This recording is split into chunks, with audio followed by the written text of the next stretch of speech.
Baseball is dead. Rest in peace. Sorry. What are you apologizing for? Joe went for it? Joe, not a single toe dipped in the water, just towel off. Cannonball! For him. The Los Angeles Dodgers are going back to the World Series. What is it, the fourth pennant in 8 years? The fourth pennant in 8 years for the Dodgers. Dave Roberts at the helm. It's Mookie Betts. It's Shohei Ohtani. It's Freddie Freeman. It's Tommy Edman going to the World Series once again to take on the New York Yankees. It's big market versus big market.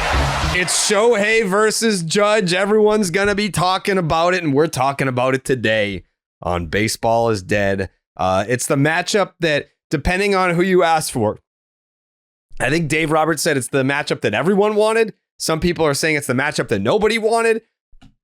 I guess we're going to find out where we all stand as far as the matchup. But for me, I mean, I'm excited about it.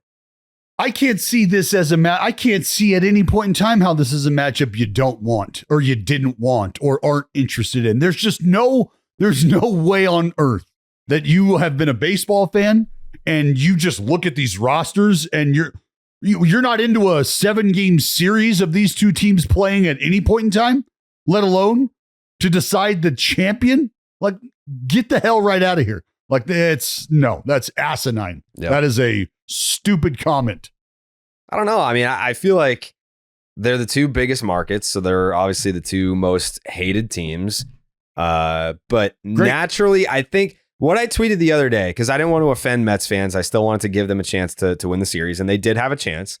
But I think I don't want to say most of us, but some of us, I'll speak for myself here, is you don't necessarily want it, but I think and I'm not talking like, because obviously there's dumbass Yankee fans that are like, what do you mean we didn't want it? Of course, we're not talking about Yankee fans. We're not talking about Dodger fans. We're talking about everybody else. So from that group, I think there are a lot of fans that are like, no, fuck them. Fuck the Yankees and fuck the Dodgers. We don't want to see either one of them in the World Series, and we don't like big market teams. But I think when we look at the playoff landscape from this year, it's like, from an entertainment standpoint, don't you want the two heavyweights? Like, I get you don't want to see either of them win, but from a World Series entertainment perspective, like, what did you want? Like, I don't know. Like, you want your team, but after your team, you want the best matchup. This is probably the best matchup. Look, dude, nobody was ever presented with the two best teams from either league in whatever sport you're playing and handed a 7-game series to decide the championship. And people have been like, nah, I'm good. Nah, I've seen it. People are like, I'm not watching. Like, I'm all set with that. That's complete and total bullshit. You're not okay. You know what? You and the 3 other people on planet Earth who might call themselves baseball fans who aren't interested in this, go right ahead, man. Go right ahead. Go crush Law and Order SVU reruns. Enjoy that. Like, Mariska's been fucking slaying it for 2 decades. Like, knock it out. Do you give a pass to the fans who are eliminated by either one of these teams? Yes, and every year I give a pass to those teams because I am absolutely here for your pettiness, for your bitterness. And if you're telling me, well, that's what's motivating me not caring about them now. Okay, I get it. I understand that. But also, like, don't lie to yourself either and tell yourself that you're not interested in this. Like, I didn't watch a single pitch of the 2003 World Series. Like, I didn't watch it. Like, think about how much further down the line we are. When I picture the two, well, also now it's my job, so I have to watch the games. But when I was just a fan, didn't have a blog or anything, the only memory that I have of the 2003 World Series is like Josh Beckett fielding the ground ball and tagging the runner and clinching. I don't have a single memory in my head of that World Series because I didn't watch it. Well, not only, and this is what I mean. Like, you want to know why? Because you didn't have every bit of those highlights and every bit of the storylines and all of that being force fed down your throat via your telephone each and every day either. That has changed. Yeah. So whether you think you can ignore it or not, good luck, because that would require you keeping your eyes out of your phone, and that ain't fucking happening. So you're going to watch. You're going to see highlights. You're going to see it. And I get it again if you say, I'm not driving to Buffalo Wild Wings and sitting down and watching it, though. That ain't going to fucking... Okay, man. Okay, but to think that you are not in on a guy who just went 50-50, going head up against a guy who essentially robbed him of a previous MVP. I mean, and we talked about it. You can go down the list. I mean, each one of these lineups boasts a third of them being MVP and or MVP caliber players. I don't like the word robbed there. Well, Shohei didn't vote for himself. Or Judge didn't vote for himself, I mean. Yeah. Class act. But yeah, there's just no way that you can have watched what's unfolded through both of these team seasons and not be excited. I think one thing is, you don't want to see the big market teams collectively take over the main stage, but isn't that what spending is supposed to do? Isn't this sort of a sign and sort of a lesson? You know, and you might be saying, well, it's the 2 of the 5 biggest market teams in baseball. Well, how did they get there? My guess is by winning. And my guess is that at some point in time that they paid the price they had to pay. And now they've gotten themselves into this area of existence where a lot of other teams, roughly 25 of them, would love to be. And that's what we get excited about, is the teams who aren't spending that money playing against a team like this, right?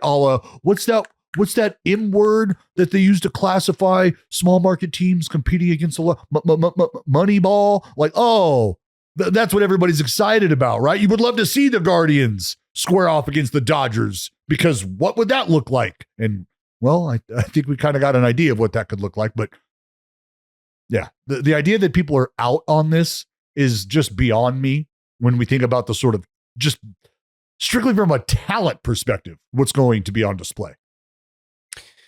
Joe, what do you think of this World Series matchup, Dodgers versus Yankees? For me, it's like best case scenario. I don't know, like if the Braves are out, these are probably the 2 teams I'd want to face each other, except maybe like the Phillies going against the Yankees would be good. But one thing about that, I mean, some people complain. I feel like most people are fucking hyped for this. There's just some people who like to be like kind of hipstery and be like, I hate like the good teams. But like, this is not even, I can see if one thing, like you got the Dodgers and the Yankees, 2 biggest teams, 2 biggest payrolls, and they played each other in the World Series every other year. I can see that being a thing, like, okay, fucking again, boring. Tired of them. You know, but like this hasn't happened in forever. I don't remember the last time the Yankees played the Dodgers in the World Series. It's been like 30 years, right? And 1981. 81, so fucking 50 years. Yep. And then even if you don't count those teams, like when was the last time 2, like I guess you would say like big fucking market teams, the 2 top payrolls faced each other in the World Series? I guess since probably the Red Sox. Dodgers? I think it's the first time in a non-shortened season that the 2 teams with the best records in each league will face each other since 2013. Yeah. Red Sox Cards. Yep. So this is rare. So in over a decade, it's the first time that it's shaped up the way it's technically supposed to shape up, where the 2 best teams meet at the very end. Like we're always treated to that underdog story. We're always given that opportunity to latch on to the team who is a clear-cut underdog who's chasing the big dog, right? Like, so now this is a time where you really do get to see 2 heavyweights. And if you're thinking about like combat sports, 2 heavyweights at the peak of their career, ready to duke it out, ready to throw down in the middle of the ring. Yeah, Joey hit on an important point, which this isn't Cavs Warriors. This isn't the same thing over and over again. Like, none of us talking on this podcast have been alive for a Dodgers Yankees World Series. So 1981. Yeah, so like that alone should kind of end that conversation. I'm as excited personally for this World Series as I've been for any since 2016. Fuck yeah. Reasons for that are obvious. So if we put that aside, this is as excited as I've been for a World Series as a neutral fan in my entire life. So like, I I'm a winner either way. I've got a huge part of my immediate family on my wife's side that are Yankee fans, and Shohei Ohtani capping this season with a World Series, I think would be just about the goddamn coolest thing I've ever seen. So there are winners all around as far as I'm concerned, the sport being first and foremost. And we get the Super Bowl hype every year, right? We get the NBA finals hype. Like, I'm excited for like a decent percentage of the sports world to turn its eyes towards Major League Baseball and say, it's time to hype the World Series, and we're going to spend time doing it all week before it starts. That really doesn't happen anymore. And I do feel that that's going to happen, and that's a great thing. And I'm fine if you don't want either team to win. Fine. But there's an experience to be enjoyed here outside of who's crowned champion this year, if you find it personally unpleasant. I could not be more excited at my age for this World Series. There's maybe a handful of other players that you could pick that you would want to be a part of this, just based on the group that we have here. There might be a handful of other players that you would want to be a part of this stage, this setting that we're about to see unfold, that will be responsible, that are tasked already with sort of being the faces of our game and growing this sport internationally on the next level. And we have just about as many of those guys as you could have on any two teams combined, with Judge and Soto, and you've got Ohtani and Mookie, and you've got so many guys that have attracted all of the star power and that are responsible for growing the game. Like, you know, like you would love to have a Tatis on this stage. You would love to have like a Skeens on this stage. Fuck everybody Harper else. back on this stage. I literally don't give a fuck. There's no name here that like, oh, look, whatever. It makes it materially better. I don't care. No, you could argue we have the four best players in baseball on this stage. Give it to me. And that right there, Jay, that's the final point. That is the final point, is you have every person available to you right now that you would want on this stage to grow the game. They're here.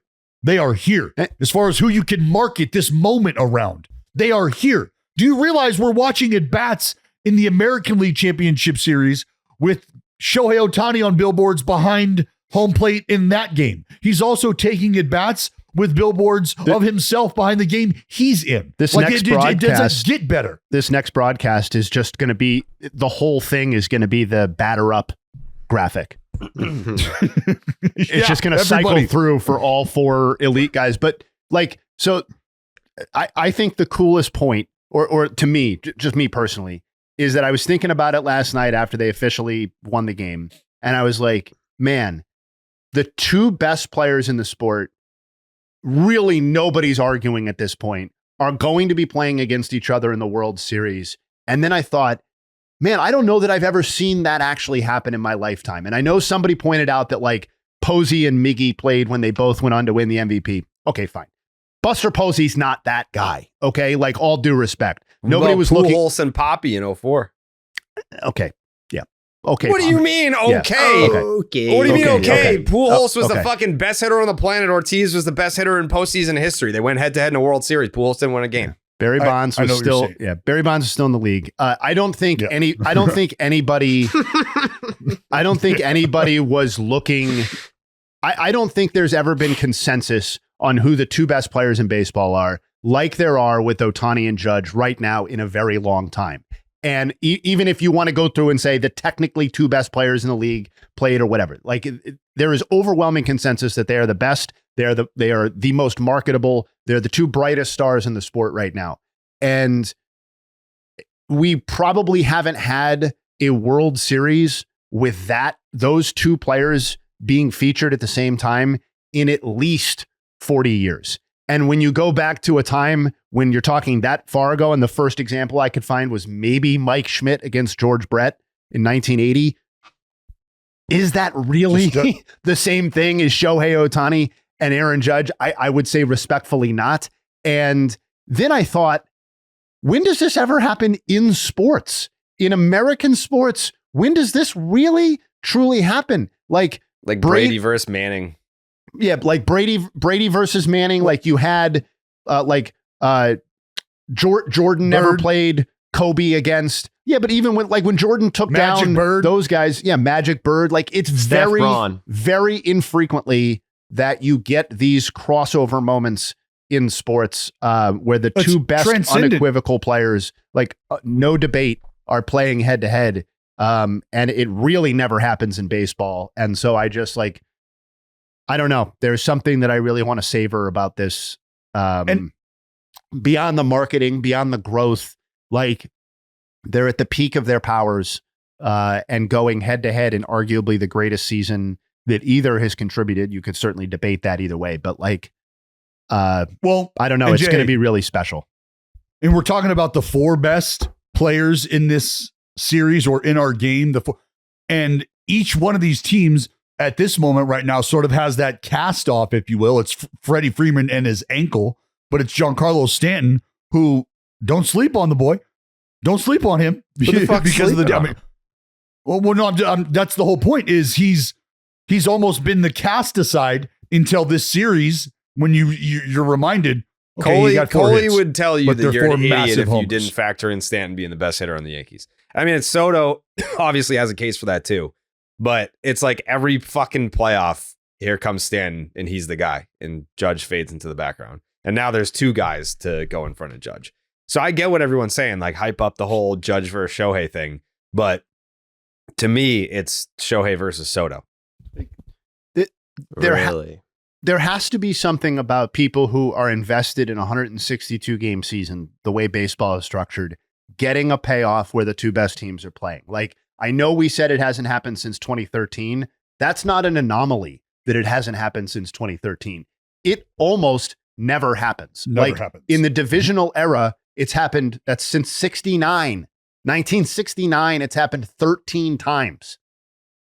That's what? Once every 6, 7 seasons, 8 seasons on average, we get the 2 best teams. That's, I don't know. The idea that there's something to complain about here other than there's always going to be a percentage of people who complain is just kind of. Yeah, the idea that every 6 to 7, maybe 8 years, fans are like, what? The 2 best teams are in there together? Fuck that. I'm out. Unless you're a Padres fan and you hate the Dodgers, or you're a Red Sox fan or a team that the Yankees just beat, you can't be mad about this. It's psycho. For me, it's almost like a bizarro world Tom Brady era Patriots run where every year, we just couldn't get up for a playoff game until it was the AFC Championship game. There was no threat before that. It's kind of like the playoffs started in the AFC Championship game. And for me, as someone that wants the Yankees to lose, I couldn't really get up for the last 2 I never thought that they were going to lose to the Royals. I never thought that they were going to lose to the Guardians. But now it's this is the last stop. I feel like I didn't have any, there was no anxiety moments for me as a fan watching their run yet. But this time, this World Series, I picked the Mets. I think it was the same thing as Dodgers Padres. It was better team won, better story lost. Same thing in the NLCS. Better team won, better story lost. And now you've got Dodgers Yankees, and it's the first. I pulled the numbers because I know this is stepping on Jay Hayes' toes a little bit. But I pulled some of the numbers because I was just curious in terms of statistically, what are we looking at here context wise? And the teams, because you could say, oh, this is the first time that the Yankees faced a real team in the postseason. Some people are saying that, not me. Teams not named the Dodgers this postseason are averaging 3.74 runs per game this postseason. The Dodgers are averaging 6.36 runs per game, about a run and a half better than the next closest team, which is the now eliminated Mets. They average 4.92 runs per team. And this fan said, what was the ERA for those teams that the Dodgers faced versus the ones that the Yankees faced? Well, we went back and looked for that too. Because you could say, oh yeah, the Dodgers have scored more runs because they've played much worse pitching staffs than the Yankees just had to go through. Teams that the Yankees faced in the postseason, the regular season ERA was 3.61. The teams that the Dodgers faced, 3.96.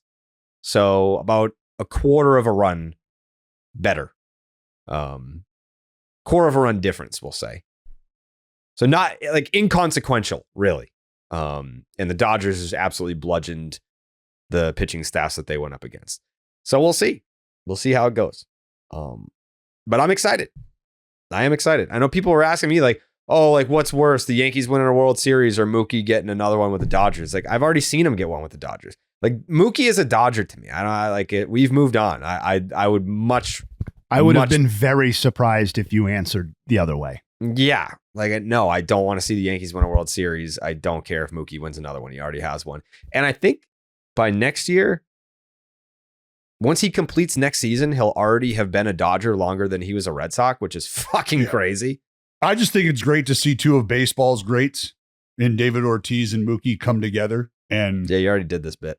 What else Mookie, you got? No, what do you mean? You did the bit. I'm just saying. Mm-hmm. Well, two Red Sox World Series champions. Yeah. I said baseball's greats. You brought up. Yeah. Yeah, you're still on the Red Sox thing. Two Red Sox World Series champs. Yeah. Yeah. Baseball's greats. Yeah. And to everyone who watches and says, why can't he put his bias aside? The answer to that is fuck you, because I won't do it. I am a fan. I am a Red Sox fan. And it is crazy to expect me to put my bias aside when the Yankees are in the World Series. Crazy ask. No, that's the one thing I won't do. I think I've grown in lots of ways. I have barely trolled the Yankees on Twitter this year. Barely done it. I know they're in the World Series and there's limited opportunity to do that. But even when there has been opportunity to do it, I've just been like, whatever. Go out and play your games. But lie detector test, if you were to strap me up right now and ask me, are you excited for this World Series? The answer is yes. Like, I'm not dreading it. Like, I'm not like, oh man, like Mookie in another World Series, Yankees in the World Series, woe is me. Like, no. Like, I'm excited for the star power. I genuinely, because, all right, for all intents and purposes, we will be transparent with you. If you are listening to this podcast looking for our World Series predictions, you're going to have to wait until Thursday. We're going to have another podcast on Thursday leading up to Game 1 of the World Series on Friday, which the talk is that we're going to be streaming it. That doesn't mean like we're going to try and pipe in Dallas and Joe. I don't know that like we're not going to fly them out for this one, but the talk is that we're going to try and stream for Game 1 of the World Series. So we'll have this podcast today. We'll have another podcast on Thursday. That one will have the World Series predictions in it because also we don't know. Like Freddie Freeman did not play last night. Did not play. So if Freddie Freeman's not on the roster, how can we give a prediction? We need to see roster set. We need the dust to settle from the NLCS. And just then more content, baby. Yeah. Yeah. But Jared I will just say this. tipped his hand. Freddie Freeman is the make or break decision for Jared on Dodgers. That's a big part of it. Yeah, I would say that's a big part of what the Dodgers have going on. But the Underdog Fantasy app is a big part of what I have going on. I wish you could bet on that. Yeah, because October is when baseball legends are made. Begin your road to greatness on Underdog, where you can make picks on all your favorite players' stats. All you have to do is choose higher or lower on things like strikeouts, total bases, and home runs, and you can win up to 1,000 times your money playing their pick'em games. Sign up for Underdog using promo code Jared, that is Jared, and you'll get a free pick as part of your first cash entry, plus up to $1,000 when you in bonus cash when you deposit. Again, that is promo code Jared. Cash in on every home run during the playoffs with Underdog. So let's talk about the Mets for a second here, because let's talk about the Mets. It's all about the Mets. We'll have plenty of time to break down World Series on Thursday, but for now, let's put the Mets season to bed. And it was a very special season. I know that there are going to be Mets fans who probably aren't even listening today because they're still hurt. Like they're not ready for a reaction yet. But if you're a Mets fan, you're listening right now, you're a fucking psycho. Well, I can never imagine doing that. Getting bounced to playoffs. Like, I just turned this shit off, bro. Like, nothing. You just turned your mic off, actually. No, you're not back. No. You have to select your mic, yeah. Fucking Joe, man. There's no one like him. There really isn't. But the Mets season was a special one for many reasons. let's start at the very beginning. The fact that nobody had them making the playoffs, the fact that nobody had them advancing any rounds, the fact that they ended up in the National League Championship Series and gave the Dodgers a series. Like, they gave them a series, whether you want to admit that or not, because the series was so back and forth, throwing haymakers. Like, the games that the Mets lost, they were never really in much. The victories were lopsided. The victories were lopsided on both sides, yes. But the Jose Iglesias, oh my God thing, the playoff pumpkin, the Pete Alonso home run. There's just so many different things about the Mets season. Like Francisco Lindor emerging as, if not the MVP of the league, then a very clear runner-up to Shohei Ohtani, the greatest player who ever lived. And this is what, Jay Hay, his 4th season with the Mets? Yeah, I believe 4. 4th season with the Mets. Yep. And got the big contract right away. And I believe became like one of the most underappreciated players in baseball since becoming a Met. And to go from that to, I don't know that like there was much, crying about the contract. It was more so like, where is the superstar that we acquired? And he's clearly still in prime years of his career. Like, where's that guy? And for him to come out and do what he did in a season that the Mets had a supporting cast that was good enough to get to the playoffs and the National League Championship Series, there's nothing to hang your head about, I don't think, if you're a Mets fan. Of course you want to go to the World Series and go to have a Subway Series against the Yankees, World Series championship on the line, bragging rights within your city on the line. Of course you want to do that. But if your season ends in 6 games to the mighty Dodgers that spent over $1 billion, the counterpoint, the Mets actually have the highest payroll in the league, but that's because of a Shohei Ohtani contract loophole. But the Mets spent a lot of money on their roster too. So we can't be totally talking about Dodgers payroll as a reason for why they advanced. They were the better team. Clearly. Everyone expected them to be the better team. They ended up being the better team. I don't think you have anything to hang your heads about. It's disappointing when a magical run ends. Like, I know what that feels like. The 2003 season for the Red Sox, like, that just felt like the fucking, like, who's going to beat this team? Like, you had all the different, like the cowboy up, and you had the players to do it. You had the bits to do it. You had the themes. Like, I get what that's like when you have a team that you feel so emotionally attached to, and then it just ends like that. And there's no World Series on the other end of that railroad. But again, I don't think that if you're a Mets fan, you can't be like, fuck, man, like, we blew it. Like, no, sometimes it's okay to say we lost to the better team. I'm sure I'm not capturing the sentiment of 100% of Mets fans, but every single one that I've seen publicly or that has expressed this to me privately it's the clearest case of enjoyed the ride / found money I can recall for a baseball season off the top of my head. Like, the sentiment seems to be, I'm really appreciative of this great experience that this team that they had higher expectations than I did. I was certainly wrong, but I don't think any Mets fan had NLCS expectations.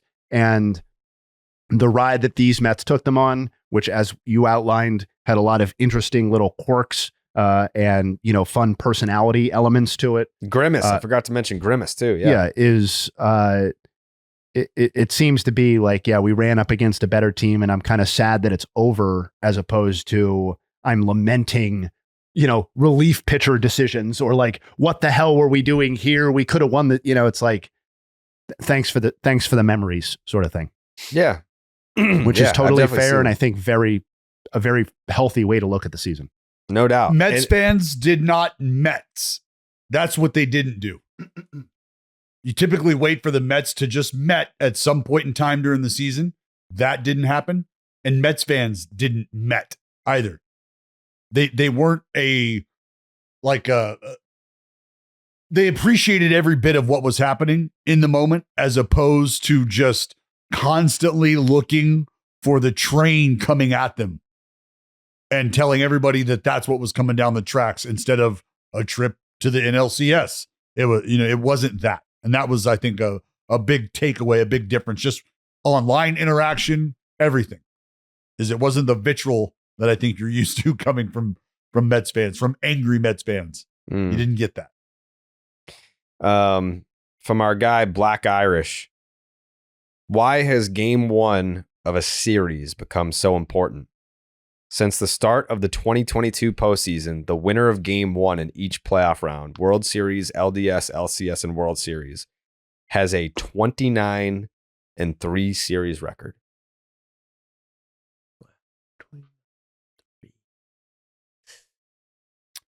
My guess, you know what? Like, just to get crazy, is I would like to see what the starting pitching performances look like in each one of those victories for those teams. So in those 29 wins, what does the starting pitching performance look like?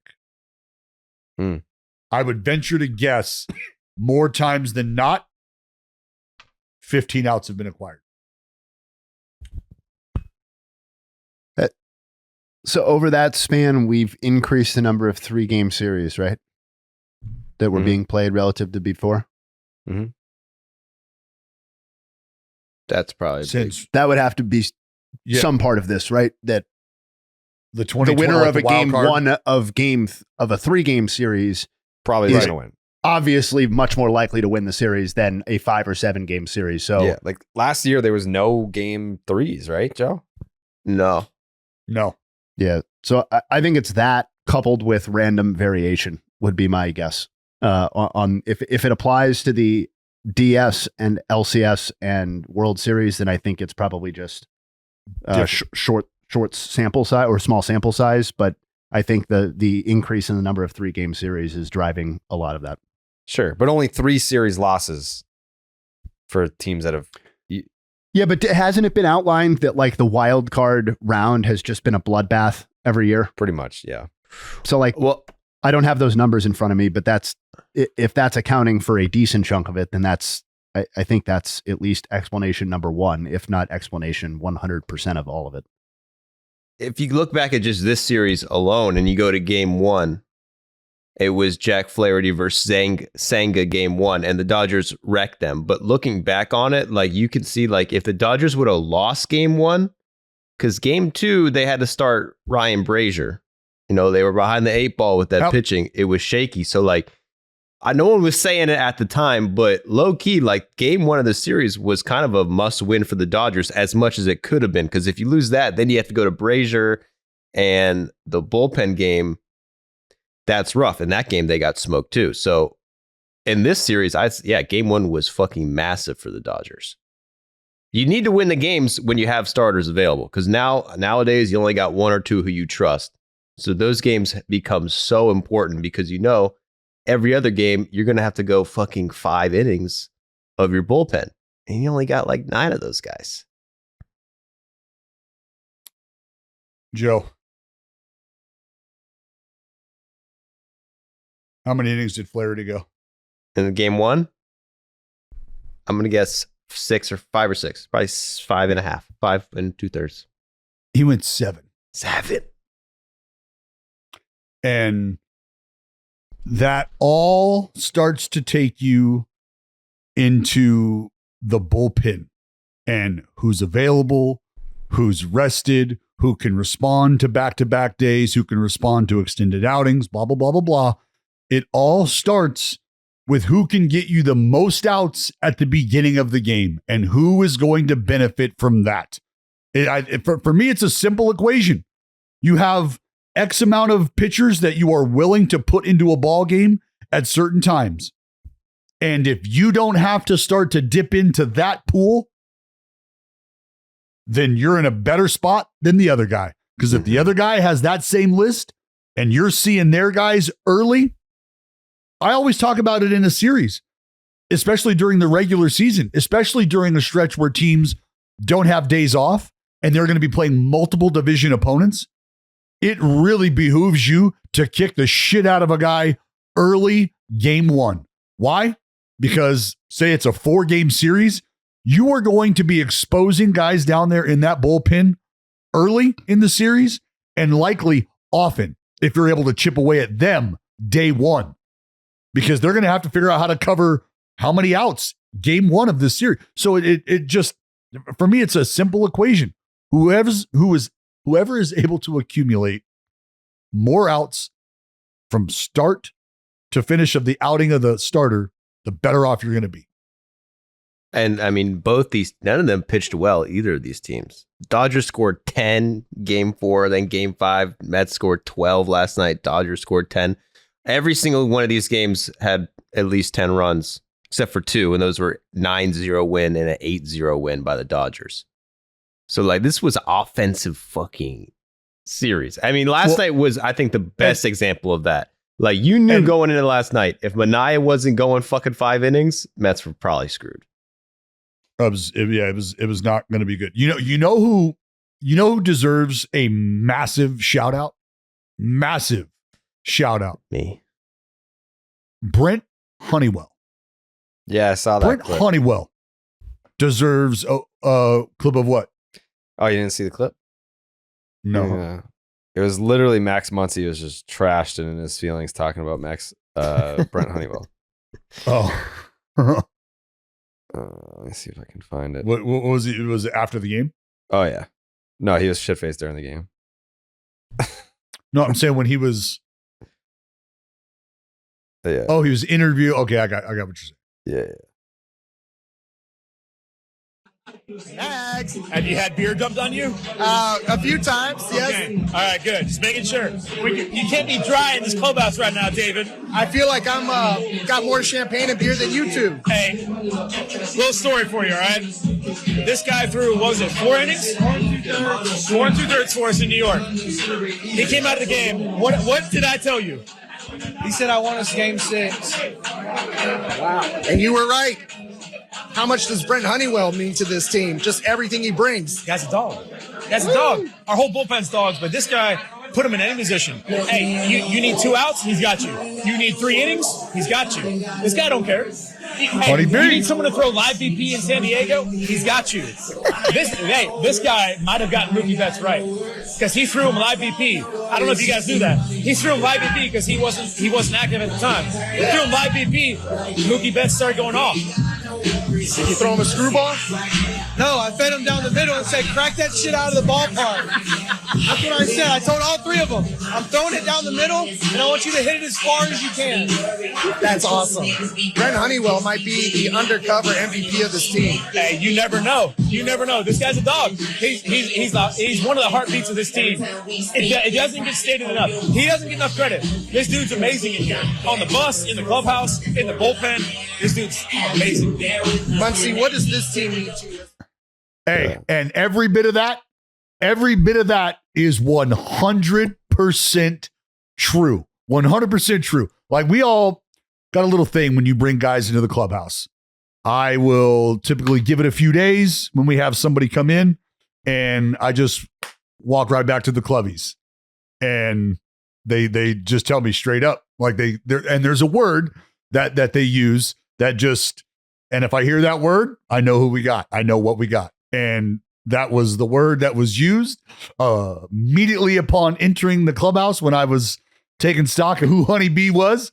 And that's why when you have a dude who does not give a shit about anything else other than how can I help? How can we win? What do I need to do? Do I need to pitch? Outstanding. Do I need to fill the fucking Gatorade up? I'll do it. What do I need to do though? Tell me what I need to do and I will go and be the best at whatever that is in that moment. And you go back to game 2. Game 2, 57 pitches, 3 innings, not a run, and that preserves the bullpen. That gives them an opportunity to be able to match up. And then you go to game 5. And Max Muncy took the words right out of my mouth. His performance in game 5, albeit a little spotty, gave up 4 over 4 2/3. But remember this, the Dodgers scored enough runs while he was in the game. They could have won that game. They scored 5. So they could have won based on how Brent Honeywell kept the game where it was. But not only did he keep the game in that, what do you got? I mean, he gave 4 runs. I don't know if he kept it where it was. No, I'm saying like in terms of having an opportunity to win the baseball game where he was at and where the team scored, like they still had a chance. Yeah. still had a chance. But what it does is you eat through 4 2/3 innings, and you no longer have to worry about anybody else coming into this game. We don't have to worry about it. We're good to go. Well, I think Banda might have appeared. I think he got an out. And outside of that, fuck, man. That was a big part. I mean, even yesterday, dude, in the bullpen game, the Dodgers, didn't matter, but they ran out of guys at the end. I mean, when was the last time Trident had to pitch 2 innings? They had no one after Trident. Last night he did. But, if Trident would have had a shaky... It's an N, Trident. Yeah, that's what I'm saying. That's what I said 6 times, guys. Can you open your ears? Yeah. Trident. Blake Trident. All right. And, Blake Trident. Who? Clay? Blake Trident. Clay Trident. Cried. Blake Trident. Poseidon's Trident. Yeah, we're all talking about the same guy. The slider. You know what I mean? It's a sweeper. The sweeper. That's what I'm saying. He's got a sweeper. We're talking about the same pitch, the same player, guys. Mm-hmm. It's the nastiest shit. It's the nastiest shit. Not only Trident, but think about this. The Honeywell performance, Walker Buehler gave you what? 4 1/3? Something like that. Of shutout baseball. Pretty important outing. So I'd say Brent Honeywell's outing, fairly important as well. The other fellow who's not going to get mentioned, but will get mentioned right now, is Kasparius. Oh, he fucking should. He's a over dog. 3 games. What was it with his jersey? Did you see the blood on his jersey yesterday? Did anyone ever find out what that was about? Probably a blister. They were like dabs of blood. Bro had blood all over his shit. Yeah, he's a dog. I love him. I tweeted that I'm starting his fan club, so I'm all in. He's a rookie, right? Yeah, he started the year in AA. Jeez Louise. Yeah, he said he'd come on the pod too, by the way. Get him on. Call him right now. All right. We should get him on Thursday's episode. Yeah, but you need all those guys. What I was saying about Trident yesterday is he comes in the 8th, and if you look who the Dodgers had used, they'd use basically everybody. You got Trident coming in the 8th. Yeah. If he has a bad 8th inning, he looks bad. There's a bases loaded and whatever, gives up a couple runs. Like the Dodgers, they had no one to go. What, are you going to go to Yamamoto to shut him out in the 9th? Like every single inning is important. And you got a guy like Brent Honeywell's, though 4 1/3. Yeah, he gives up 4 runs, but he saves appearances from like 2 or 3 relievers that you needed desperately 2 days later. Correct. Yep. That's what it's all about, Joe. And the Mets couldn't do that, and that's why they lost. I'm just glad that a guy like Max Muncy, I'm glad that he was given the opportunity to publicly acknowledge that and did so. Because I like there's so many guys who you could point to who are responsible for getting your team over the hump and for him to acknowledge how important that is. I mean, that for me, and I was critical of the Dodgers not having a personality per se, but I think maybe if you don't have that personality, it doesn't matter, because if you are understanding of what you're playing for, and that means the guy next to you in that room, and as long as you know that, it doesn't matter what the fuck I know or what I think or what I can see or feel. It's about what they feel. And for him to take that time in that moment where you could talk about a lot of different things and identify Brent Honeywell's multiple performances in games where the Dodgers were not winning as marquee moments for their team, that speaks volumes for guys understanding why they win. That matters. Well, we'll have more of that on Thursday. Does anyone else have anything else they want to say about the Mets? Shout out Pete Alonso, who finishes this season and maybe his Mets career as the home run leader for home runs in a postseason as first baseman for the New York Mets. And shout out Mark Vientos, a guy that we all highlighted. For him to have the season he did, and for him to I think had the postseason he did, that's a pretty good way to show up and show out. 327, 362, 636 slash line for Vientos. That's a 998 OPS, 5 homers, 14 RBI in his first postseason in the big leagues. 3 of those homers came in the LCS, 7 RBI as well. But yeah, I think all in all, not a bad showing. Does anyone think that Pete Alonso has played his last game as a Met? I don't think so. No, I think Pete is more than willing to take a hometown discount. I think the Mets are more than willing to offer him one. And I think they are both more than willing to find the middle ground in between whatever that may look like. I think the Mets will probably pay him the most. I mean, Pete Alonso's the guy everyone's circling as like, there's a lot of questions. How much are you going to pay him? He hits a shit ton of homers, can't play defense. Like that has like a underwhelm. I don't know what's the word I'm looking for. That has a. I could see that if it wasn't for the Mets being his team, like him going into spring training, not being signed, not getting the money he wanted, but also the Mets being the Mets, love to spend money, their hometown boy. Well, Joe, I was just going to say he's in a great spot as far as Uncle Stevie maybe being willing to say, yeah, we love you. You're a big part of what we got going on here. You're stable in the clubhouse. You know, keep you around, because Uncle Stevie throwing an extra 5 to 10 on there, whatever that might look like, might not, it could be peanuts to him. And he's like, I can do that to keep Pete around. I think that's what's interesting, because I don't know if Pete has this season anywhere else that he would receive that same sort of reciprocal love. Also, the Mets love the gimmicks. They love the marketing. They love their guys. They want Pete. Because Pete's a Met. He's always been a Met. He's been a Met for his whole career. When you think of the Mets, you think of Pete. Even though everyone thinks he's cringe. He's a little cringe, but he's a little cringe. He's endearing to Mets fans. So sometimes it's one of those right things now he where is. Like he's never been more valuable. If they would have got beat by the Braves twice in Atlanta, every Mets fan, fuck Pete Alonso, get him off the fucking team. We don't want this guy. But he had a great postseason, clutch moments. So I think he's coming home. Someone made a TikTok video going around like the parking lot in Milwaukee interviewing Mets fans before the game, being like, this offseason you can only sign one, Pete Alonso or Juan Soto. Who you taking?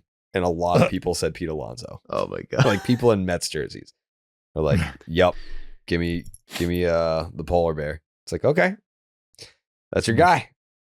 So that's certainly a choice. Yeah, I got the polar bear's ice caps melting long before Juan Soto's. Mm-hmm. Jay, what do you think? How does this end? Oh, with Alonso? Mm-hmm.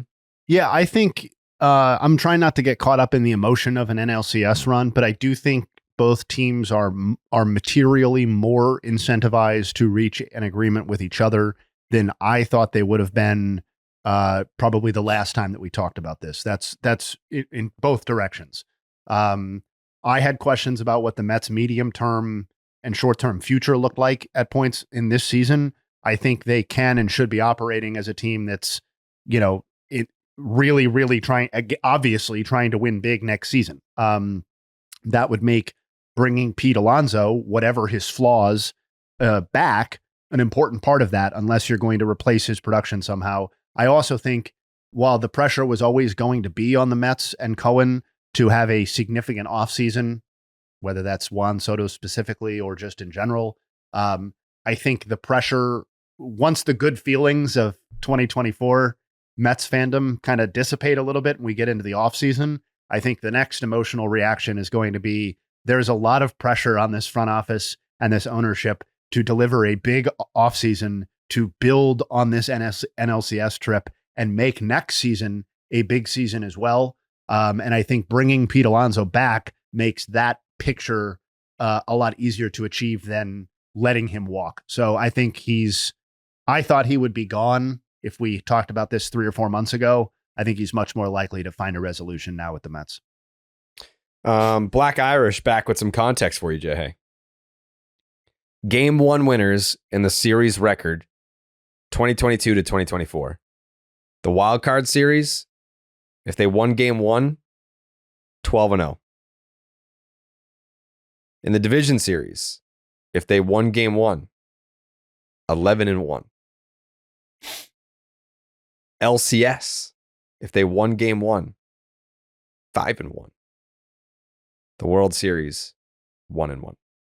Okay. So I think I'm going to stand right by what I said before, which is that the 12-0 from the wild card round is the number one statistical factor. Then it's 17-3. That's fine. If you take out the wild card round. 17-3 over a 3-season sample, I will guarantee has been done in postseason history before, over some sample of time. I don't think 17-3. Well, that's just saying that's the importance of winning game 1. If it's happened before, right. But he's asking, why is this happening now? Was his question, right? Like, I don't why think he is it so important now? No. He just provided He was saying how important he was contextualizing how important it is to win game 1. So, like, if we were to ask and take a poll, but we all know it's important to win game 1. I thought the implication of the question was that in the current environment, it is even more statistically important or extreme for game 1 winners than it has been previously. That's how I interpreted the question or the statement or whatever it was. I mean, I don't think it's more important to win game. Brain. I don't think it's more important to win game 1 now than it used to be. But it's always been important to win game 1. No, I can just check let's just check a couple boxes here. Best pitch in baseball is strike 1. The most important out to get in baseball is the first one.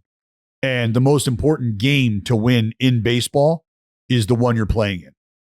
And if you had a series lined up where you're going to play multiple games, the most important game to win out of all of those would be the first one. That's wisdom right there. I actually disagree because the team that wins the last game of the series is actually undefeated this year. That's true. That's a good point, Joe.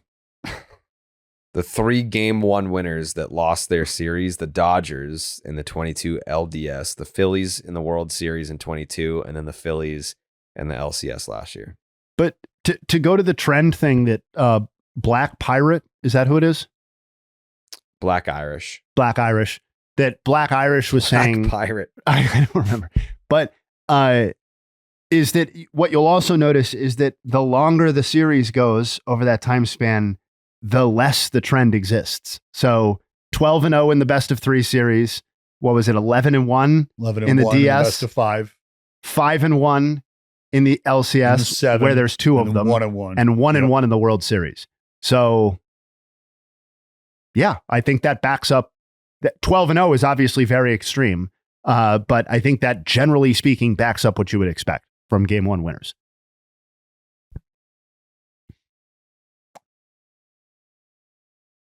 Well, if you want to go to these World Series games, boy, do we have a deal for you. It's the Game Time app. Game Time is an authorized ticket marketplace in Major League Baseball, which makes getting tickets faster and easier. Prices on the Game Time app actually go down the closer that it gets the first pitch. With killer last-minute deals, all-in prices, views from your seat, and their lowest price guarantee, Game Time takes the guesswork out of buying MLB tickets. I've already had some folks hit me up being like, hey, do you have any hookups for tickets for the World Series, trying to go to the World Series? I'm like, well, I don't have any hookups with the New York Yankees, but I do have a promo code with Game Time. If you want to download the Game Time app, we can get you $20 off with your first purchase. We can definitely do that for you. Game Time picks. Curation makes it easier to save more on sports, concerts, comedy, theater, and more. Save even more with exclusive in-app deals on select seats ahead of the game or the event. You can save even more when you choose a section you let Game Time choose the seats for you. They've got all-in pricing. You toggle that feature, and it shows you the total upfront with no surprise fees at checkout. Get a panoramic view from your seat in the app before you buy your tickets. The lowest price guarantee or Game Time will credit you 110% of the difference. Your purchase is also covered with the most flexible customer service policy in the ticketing industry today. Take the guesswork out of buying MLB tickets and more with Game Time picks. Download the Game Time app, create an account, use the promo code BID for $20 off your first purchase. Terms apply. Again, create an account, use the promo code BID for $20 off. Download the Game Time app today. Last minute tickets, lowest price guaranteed. We threw it out there for some Twitter questions before we came on the pod today. I'm gonna thumb through some. I don't know how many questions are pod worthy. You know what? Let's start with this one. This one's from Neil. Neil says, "Why should I watch this series?" We've already answered that. Don't. Yeah, don't, Neil. Don't. Just don't. If you don't want to, don't. Yeah. This one's from Jeb. Bonds, Trout, Griffey. Who are you building Bonds. a team around? Bonds. Next question. Yeah, Barry Bonds before or after steroids. Answer is Barry Bonds. If he used. I don't think he did. Still unclear. Maybe. Is Major League Baseball shoving Shohei on socials too hard? No. No. Not hard enough. Not hard enough. I have room for more. Your appetite for Shohei is intense? I want to see more videos of him getting drunk with the boys and the fucking champagne, man.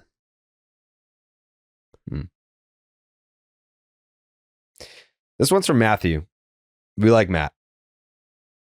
Which lineup versus bullpen battle, Yankees pen versus Dodgers lineup, or Dodgers pen versus Yankees lineup, is more likely to produce late inning comebacks and flip games? And along those lines, is this series decided more by games that flip or games where a team takes and holds leads? It's a tough question. I would say this: the Dodgers bullpen is better than the Yankees bullpen, But it's more used. but it's more used, and the Yankees have better starters. I mean, they're both basically getting a week off.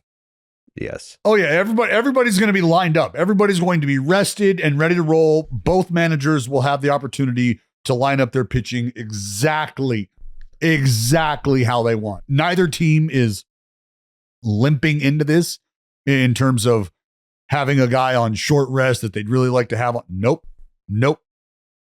None of that exists. But when you get to draw it up. the difference though is the Yankees have 4 starters. The Dodgers only have 3, and one of them is Joe. There's no arguing, the depth of a rotation.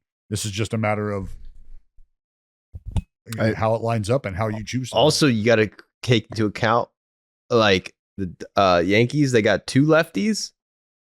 And I mean, it's not a secret. The biggest out to get in the fucking whole World Series is Shohei Ohtani. And if you don't have a good guy to match up with Shohei, you could be in a bad position. Because if you want to just pitch around him and walk him, that's Tim Hill, bud. That's even worse. Well, Tim Hill's got a big fucking job to ask. Sure do. And he can't pitch every out. He'll pitch everyone he needs to get Ohtani out in. My personal opinion to answer the second part of his question is I think despite the number of starting pitchers in the series being more than we've seen in a lot of these, I think that the starts by and large are going to be short, and that the bullpens are going to play huge factors both in the middle and ends of these games. And I would expect, I guess if he's asking, I think the answer is going to be that the bullpens are going to decide them, not the early leads gained off of starting pitching. Can I get a question for the Twitter question? Mm-hmm. Who do you think who would you start game 1 for the Dodgers? Yamamoto or Flaherty? How does Flaherty feel? Because if he was sick and he's still feeling that, I mean, it's like you're going to have to use him eventually. I don't know. I feel like it's more or less like, who do you want freshest for a game 7 scenario? What's the fucking answer, Jared? Let's say Flaherty's healthy. Like he's not Good sick. point. He won't be sick in a week from now. I'm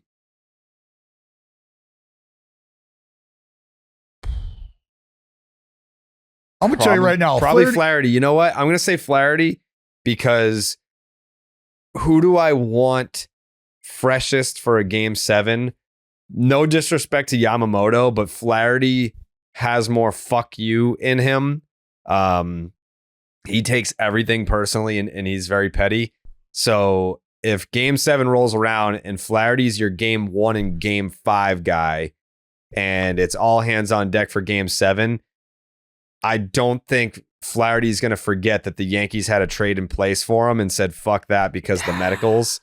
So it's like, I know he's already barked back on a reporter that was like, yeah, like, how do you feel after kind of blowing the game? And this is a team that you grew up loving. He was like, I would fucking give my all if I was pitching for any of the 30 teams. Like, it's my team that I'm on. I don't care that I was a fan of them, but it is the World Series. It is the Dodgers. And I would not discount him being like, fuck you. You guys could have had me. Like, now you're going to regret not trading for me. I'm going to shove it up your ass. So to line him up for Game 7, yeah, I would go Flaherty Game 1. I don't know how passionately I feel about this, but if I had to answer, I'm actually going to answer in the exact opposite way. I think I would choose Yamamoto first, and I would go Walker Buehler before I would choose Jack Flaherty for this Game 1 start. Wow. And if there's a tiebreaker, a deciding factor, Yamamoto's the guy that I'm invested in. Yamamoto's the guy that's definitely going to be in that clubhouse next season. And Jack Flaherty is a free agent, and it's not like Jack Flaherty has recently pitched better than Yamamoto. I'm going to ride with the guy that is going to be on this team for the next decade, presumably. And if not him, then I'm going to ride with the guy who I've seen do it at the biggest stage at a very young age in Walker Buehler, and who was effective in his own way in his most recent outing. That's a good answer. Thank you. That's crazy. Wait. You think it's crazy that I would choose those guys over Jack Flaherty? After what we just Jack Flaherty registered 0 strikeouts in his last start, and we can say he's sick or whatever. The entire team did. That doesn't say. I mean, we can say dog in him or whatever. Like, if Yamamoto came out of a start and we heard about how he was saying that he was sick afterwards when he got no strikeouts, I don't think we'd be giving him the same benefit of the doubt that we're giving Jack Flaherty. So I'm saying it's crazy. I do think it's a little crazy. It's a little crazy to think that last start from Jack Flaherty was enough to get you to completely forget about 7 shutout innings. That's just the outing before. That's fine. It hasn't made me forget about it. He's facing a better offense, a better team than he faced in either of those Mets starts, unequivocally. And as I outlined before that last start, in terms of the swing and miss stuff, that 7 shut was much more of an outlier than the 0 strikeouts. I mean, look at what Flaherty has done in the postseason, leading up to that point. I mean, I'm happy to be wrong if I'm misremembering, but,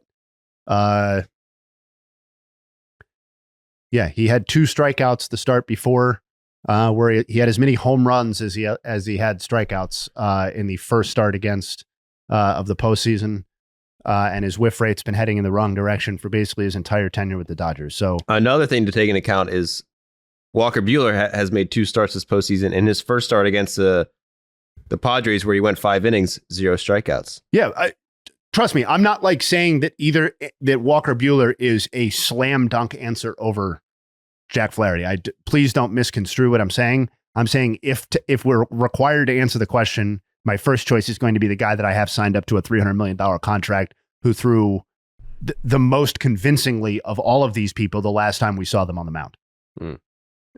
This question is for Dallas from Marty. Marty wants to know, Dallas, what will be the more iconic Yankee murder story? Babe Ruth killing his wife, or Shohei Ohtani and Mookie murdering Garrett Cole's fastballs? Well, only one of those stories can become an actual, real, factual moment in time. And so I'm going to have to go with when Shohei and Mookie jump all over the fastball. Yeah, Babe Ruth did actually kill his wife, which is not funny, man. It's definitely not funny. Murder's crazy never to funny. say. Crazy to say like that. Crazy to just throw that around like that with 0 factual basis. Well, I'm telling you, the George Herman Ruth estate should be coming after Jared Carrabis for unfounded murder accusations. I mean, at this point, it's no longer a bit. You firmly believe this. No, you firmly believe this. I wasn't asking for your input. The evidence on that. You've is made there. it clear. There's evidence you to made- support it. Yeah. I think that there should be a true crime podcaster should take it from here and actually do some investigating to retroactively crack the case. Yeah. And it is what it is. This one is from Jesus. It's probably Jesus. How impressed are you with the Dodgers actually making it to the World Series after losing so many arms in September? It's very impressive. Not just September. I mean, we can go back to a multitude of points where they lost arms that never came back. Well, Jay said something earlier. We talked about the best team. And it's just funny to think that they still not only wear that label, are given that label, and it's with a 2.0 pitching staff. Like just always remember that. Always remember that. This is 2.0. This isn't the group that they left Arizona with. This isn't the group that they thought they were going to be able to be competing for a World Series with. No. That is quite different, in fact. Is Tony Gonsolin still employed by the Dodgers? Yeah, he's hurt. He's Tommy been John, hurt brother. for years, yeah. He'll be back. Glasnow, Gonsolin, May. Dustin May, Clayton Kershaw. Like, they have a whole rotation on the injured list. And they lost Vesia for this round. And don't forget about they were Gratterall. talking about maybe Vesia being someone that could maybe make it back for the World Series. that would be huge. And I think Gratterall too. I don't know how factual that. I heard that Gratterall might too. And if those two guys pitch, that's a big difference. Yeah, they basically have a fucking all-star team on their injured list. It's crazy. So it's very impressive that they're still here. It's a credit to their ability to stack talent.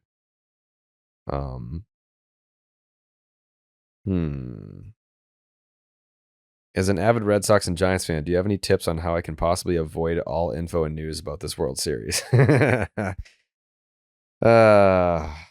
sucks.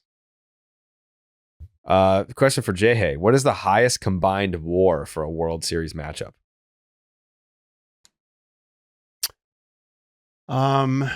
That is a good question. I started poking around something similar to those lines last night for some potential content this week. I don't have an immediate answer. I will have an answer at some point. I will tell you that I know for sure that the top... See, it's tough because you said in WAR, like 50s, AL and NL. 60s. So I believe the answer. I believe the answer is 1980 between George Brett and Mike Schmidt. But that's not 100% confirmed. But I was trying to figure out the last time that the two unequivocal best players in baseball, like I was talking about earlier, faced off in the World Series. And I know for sure those guys led the AL and NL respectively. And overall, there was nobody in between them in WAR that season. Yeah. So I'm going to stick with Brett and Schmidt as the answer right now. Okay. Marcos said, which team has the best chance to go back to back? Marcos said, which team has the best chance to go back to back next season? Definitely the Dodgers. We don't even know if Juan Soto is going to be on the Yankees. Juan Soto could be on the Dodgers next year. Like, we don't know. Yeah. No, it has to be. That's the only way to answer the question. Yeah. I mean, like, Juan Soto is 1B, the reason why they're in the World Series right now. And there's no guarantee that he'll be on the Yankees. And there is a chance that he could be on the Dodgers. I don't know. He said he wants to play with Shohei. What team's Shohei on? Dodgers. That's correct, Joe. But they could trade him. They could trade him, yeah. I think it's very unlikely we see a situation like this year, though, where both teams miss the playoffs following participating in the World Series. I think we'll probably see both these teams in the dance next year, regardless. Yeah, you never know with the Yankees. Well, you usually do. Exit Velocity asks, which bullpen are you more concerned about? The Dodgers are taxed, but the Yankees have had to reshuffle with Holmes being bad. I'm definitely more worried about the Yankees. They're not as good. Like how much longer can Tim Hill keep this up? Yeah. Especially if the Dodgers get back Vesia and Gratterall or just one of them. I think the Dodgers Well, that's clearly favored. that's why these questions we're getting into prediction territory. Like I can't answer that because of that question right there. Like we're talking about two very high leverage arms being a part of a mix or not. Because if they are, I'm not as worried about the Dodgers bullpen. So then the question becomes like, how healthy are they? Yeah, well, right. Yeah, it's a different question. What do they look like? You can't even make that distinction until you actually see them go out there and throw. So I'll see you Thursday when we talk about it. It's a good question, though. Sure. I mean, I would like to think that the Dodgers have the edge in the bullpen. Like they've just got guys that can go out there and get the job done versus, I don't know, like the Yankees have Weaver, who's been great, but he's like a newly taken over closer. Like the Dodgers have guys that like have been there and done that. Like Blake Trinan going out there, throwing frisbees. Trident. Michael Kopech Trident. blowing 101. Trident. Michael Kopech blowing 101. Like they've got firepower where the Yankees are trotting out Tim Hill, who look at all. I mean, I respect him because he's getting the job done, but he literally looks like he came from 1910. Like he shouldn't be getting outs against these guys. I don't know. He looks like a pitcher that would have one of those like early baseball days nicknames. Like old Whitey ball bag out there. Tim Hill was in Of Mice and Men, I believe. Yeah. Yeah. It's just, I don't know. God bless him. But like Mark Leiter Jr., these guys. All right, I got to go. I'm out of here. You guys can discuss Mark Leiter Jr. and old Whitey ball bag. All right. Bye, Dallas. I'm gone. Bring up a lefty. He wants to get out immediately. That's true. Things have changed. Things have definitely changed. Fake lefty. Things can change for just about anybody, which is why you need ethos. Having that one good thing we do helps us ensure that our families feel like they're being taken care of. That's why Ethos makes securing life insurance easy. So there's one more thing that you can do to give your family a long-term safety net. Apply for affordable life insurance easily and quickly online without a medical exam. Just answer a few questions for a free quote in less than 10 minutes at ethos.com, or ethoslife.com/BID. Term life policies from 10 to 30 years of coverage start as low as $10 a month. Save time with customizable coverage to fit your needs and budget. Plus, you can start your policy instantly. No medical exams required. Just answer a few health questions 100% online to see your rate in just minutes. Personalize your coverage to your family's needs, like helping your kids through college, your spouse with a mortgage, your family with income replacement, and more. Their agents can simplify the process and walk you through step by step. They've earned 4.8 out of 5 stars on Trustpilot with over 1,900 reviews. Add one more good thing to everything you do for your family with Ethos. Term policies start as low as $10 a month. Get your free quote at ethoslife.com/BID. That is ETHOS life.com/BID. Protect your family with life insurance from Ethos. Get up to $2 million in coverage in just 10 minutes at ethoslife.com/BID. All right, gentlemen. Any final thoughts here before we head into this week of no baseball? I have 2 nugs. Proceed. I'm going to save World Series nugs for Thursday, but just a tip of the cap on some NLCS stuff. Mark Vientos is the 5th player aged 24 or younger to have 5 or more homers and 14 or more RBI in a single postseason, joining Albert Pujols in 2004, BJ Upton in 2008, Carlos Correa in 2017, and Juan Soto in 2019. And Tommy Edman joined a list of 12 players to be acquired at midseason and win a postseason MVP award. The most recent being, prior to Edman, the most recent being Joey's boys doing the unprecedented double dip, where 2 different players acquired at the deadline won 2 different series MVPs in Eddie Rosario in the NLCS in 21, and then Jorge Soler in the World Series. So Edman one of 12 players all time. Some other players on that list: Steve Pearce, Justin Verlander, Andrew Miller, Marco Scutaro, Cody Ross, David Justice. Those are the players to do it since 2000. And those are my final thoughts. Wow. Very excited. Joseph, any final thoughts? Yeah, I'm just gonna say great season to the Mets. You guys did great. Keep up, play our pumpkin. The Mets. But it's fucked up. You guys promoted fast food and childhood obesity as a problem in this country, and the fact that you got so far behind Grimace for 6 months was kind of fucking bullshit and a little cheap.